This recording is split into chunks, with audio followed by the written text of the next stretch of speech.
भारतीय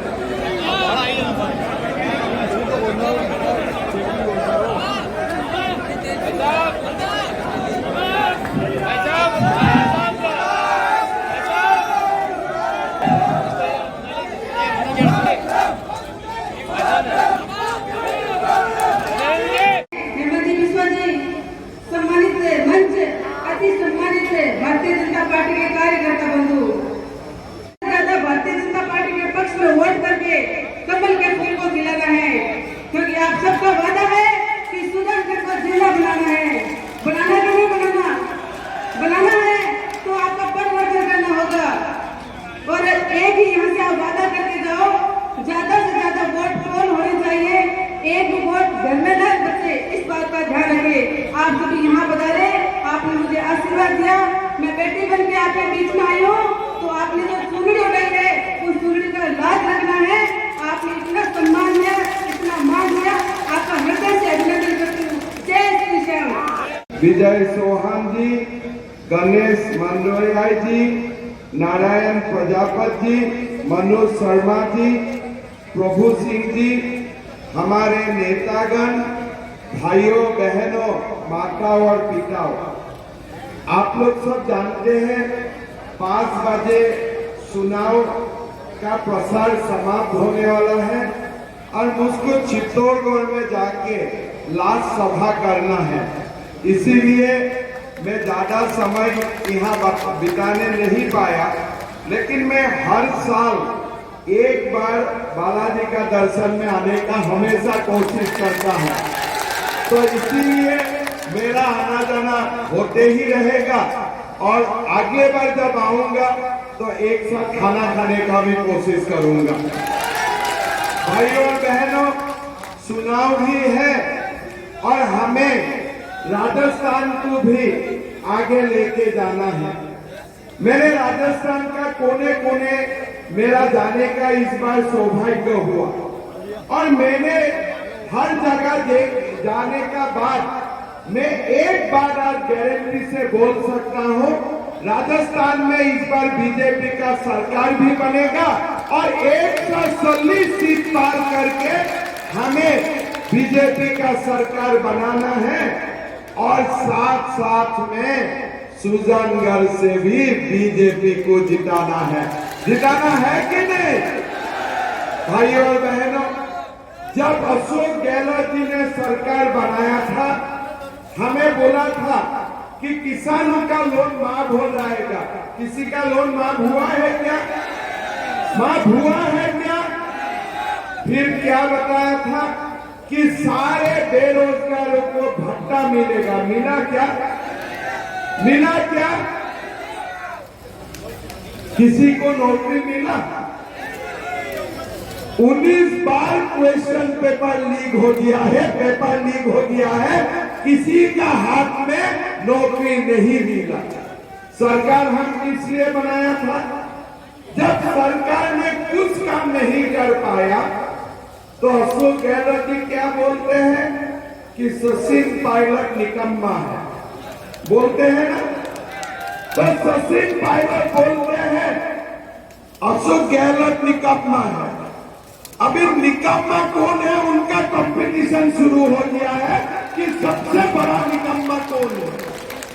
लेकिन भाइयों बहनों, हमारा तो थोड़ा मालूम है, ये देश में सबसे बड़ा निकम्मा है वो राहुल गांधी सबसे बड़ा निकम्मा है, उनसे ज्यादा कोई निकम्मा नहीं है। अभी आके राजस्थान में बोल रहे हैं मैं 7 गारंटी दे रहा हूं। अरे भाई, आप तो 7 गारंटी दे रहा है, लेकिन पहले का गारंटी आपने पूरा किया क्या? आपने पहले का गारंटी भी पूरा नहीं किया। अभी बोल रहे हैं मैं दोबारा गारंटी दे रहा हूं। भैया राहुल जी, आप तो गारंटी दे रहा है, लेकिन आपका गारंटी कौन लेगा ये हमें बता के जाइए।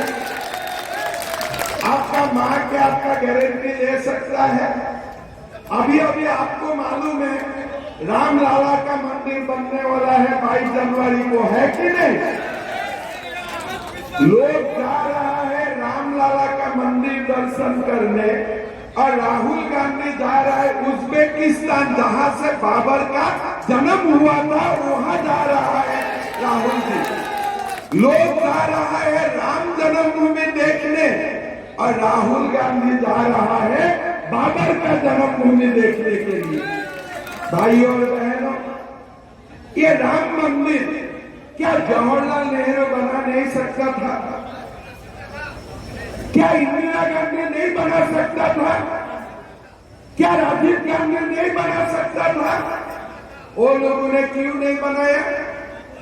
इसलिए राम मंदिर बनने से बाबर और औरंगजेब नाराज हो गए।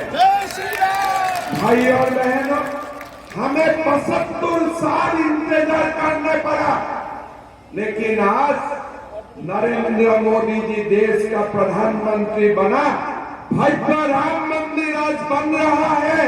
कोई बाबर और औरंगजेब को हल्ला करने का हिम्मत भी नहीं हुआ। भाइयों बहनों, जम्मू कश्मीर से 370 धारा हटाना चाहिए, सबने बोला, लेकिन कांग्रेस ने हटाया नहीं। क्यों हटाया नहीं? बोले नहीं, देश में हल्ला होता है। अरे हल्ला करने वाला कौन है? बोलते हैं ये बाबर और औरंगजेब लोग हैं। अमित शाह ने बोला ठीक है, देखा जाएगा, बाबर औरंगजेब को 370 धारा हटा दो, जो होगा देखा जाएगा। कोई हल्ला हुआ? किसी का हिम्मत हुआ?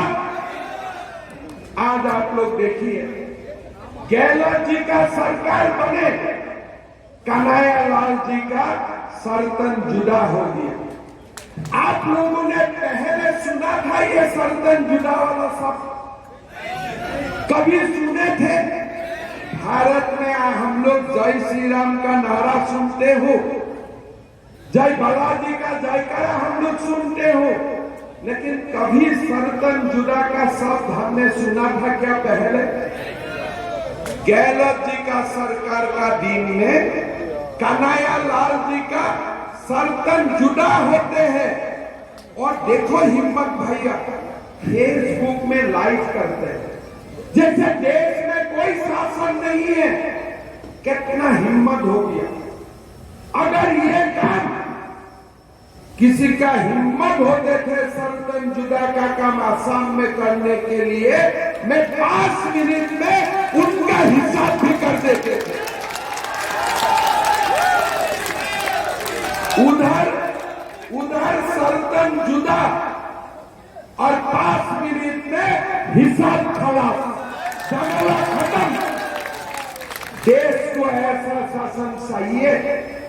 भाई और बहनों, मैं जब असम का मुख्यमंत्री बना, मेरा पास एक फाइल आया कि मद्रासा शिक्षकों को सैलरी देना है।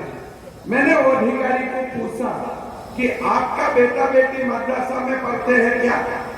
बोले साहब नहीं पढ़ते। कहाँ पढ़ता है? बोले डॉन बॉस्को में पढ़ता है। डॉन बॉस्को में पढ़ने से क्या होता है? डॉक्टर बनते हैं। मद्रासा में क्या पढ़ने से क्या होता है? बोले साहब मुल्ला बनता है। अभी आप बताइए, मुल्ला बनाने का ठेका की मैंने लेके रखा हूं? हम लोग लेके रखा हूं क्या मुल्ला बनाने का ठेका?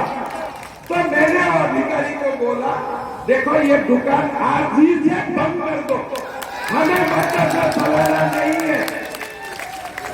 बोले साहब हल्ला हो जाएगा। मैं बोला मजा आएगा, हल्ला होगा तो बहुत मजा आएगा। लेकिन मद्रासा भी बंद हो गया। हल्ला करने वाला बाबर औरंगजेब मुझको दिखाई ही नहीं दिया। मतलब क्या है? ये बाबर औरंगजेब कहाँ निकलता है?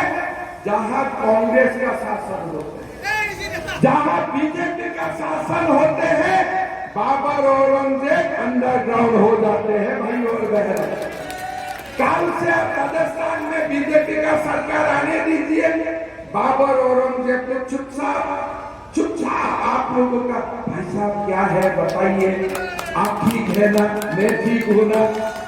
और जब कांग्रेस का सरकार आता है, सर्तन जुदा करने का हिम्मत हो जाता है। भाई और बहनों, मुंबई में कसाब में हमला किया, भारत ने क्या बोला? हम बोला पाकिस्तान को हमला करो, भारत ने क्या बोला? नहीं नहीं, हम पाकिस्तान में हमला नहीं करूंगा, हम यूएनओ जाएगा। अरे यूएनओ में तुम्हारा जीजाजी बैठा है? यूएनओ में तुम्हारा जीजाजी बैठा है क्या? फिर पार्लियामेंट में अटैक हुआ, सीआरपी लोगों ने शहीद हुआ, और शहीद परिवार को गहलोत जी ने जो किया है और अलग किस्सा है। लेकिन पार्लियामेंट में जो अटैक हुआ उसका बाद हम बोला चलो पाकिस्तान को हमला करो। नहीं नहीं, पाकिस्तान में न्यूक्लियर है। अरे बाबा, न्यूक्लियर है मतलब भारत में वो लोग हमला करते रहेगा क्या?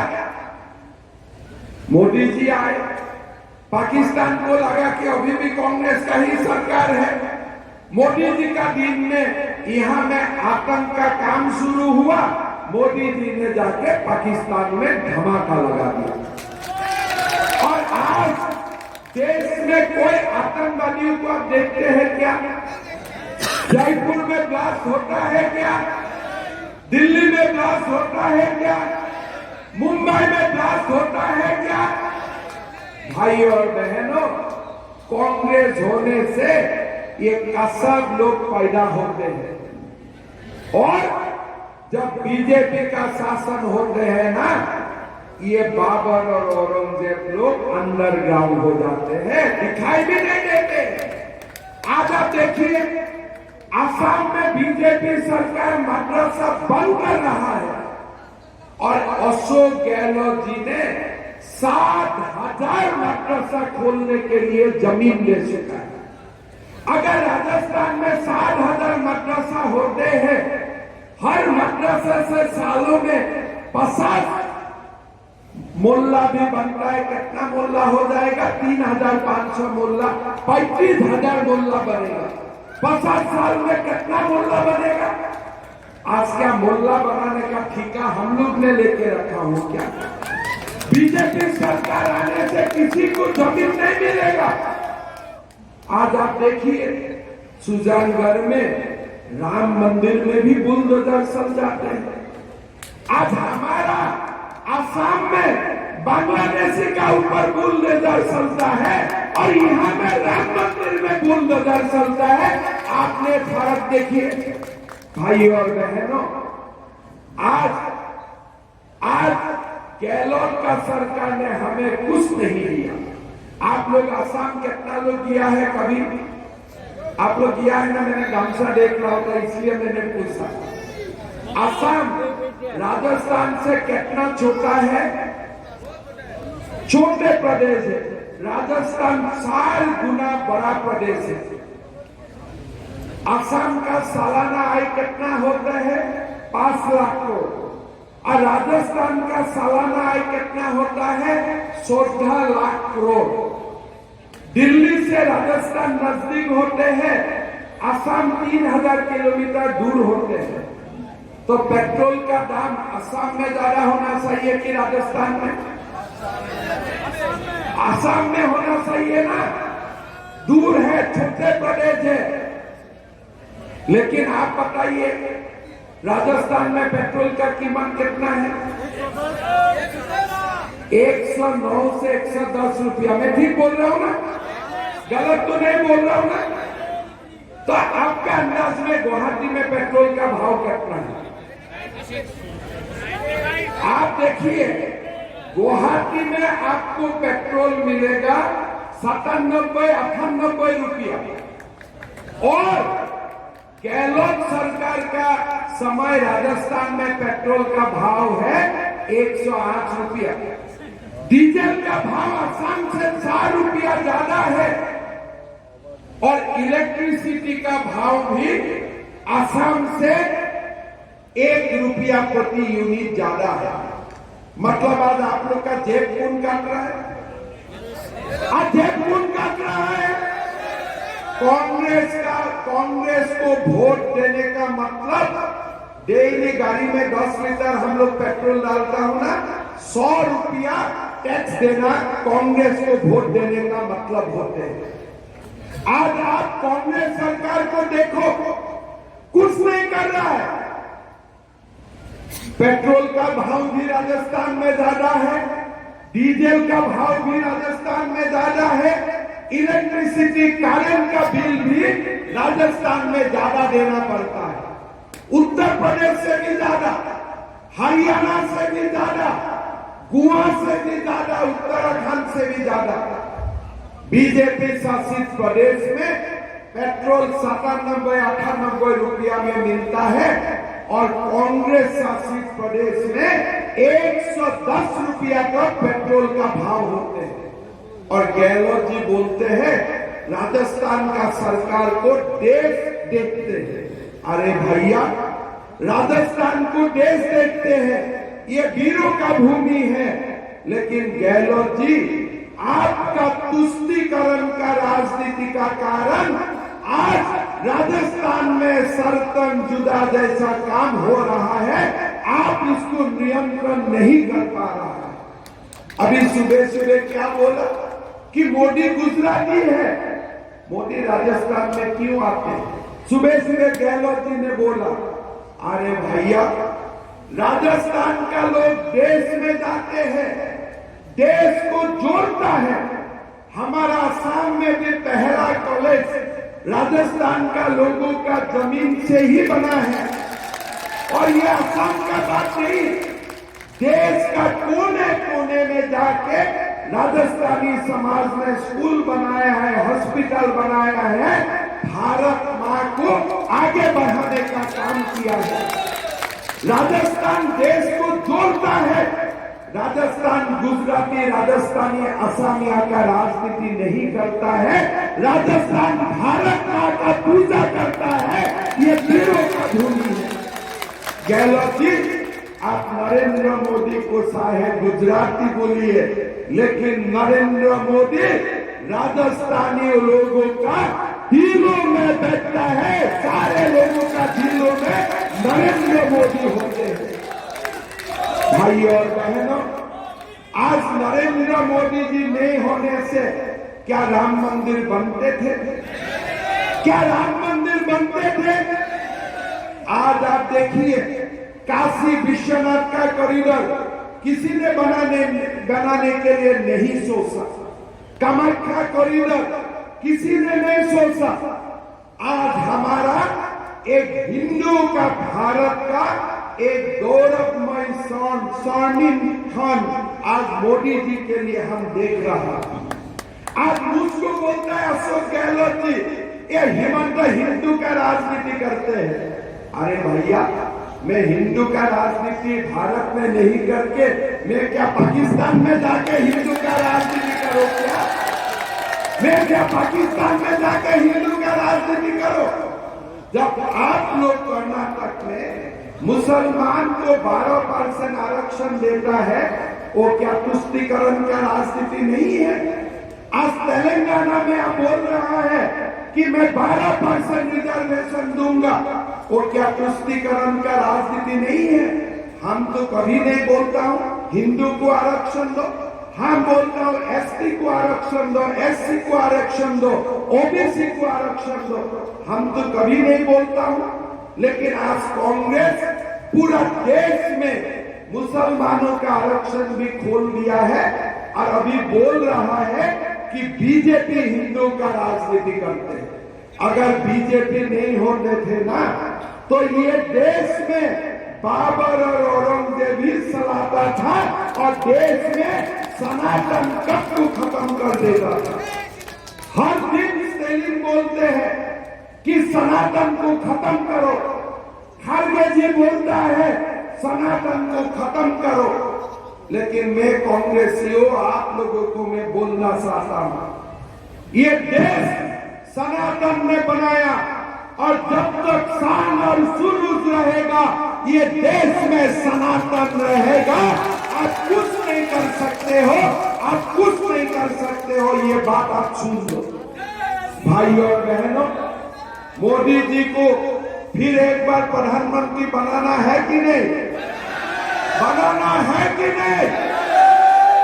राजस्थान में, मध्य प्रदेश में, छत्तीसगढ़ में अगर मोदी जी का सरकार बन जाते हैं ना, इस बार देश में 400 सीट पार करके नरेंद्र मोदी हमारे देश का प्रधानमंत्री बनेगा।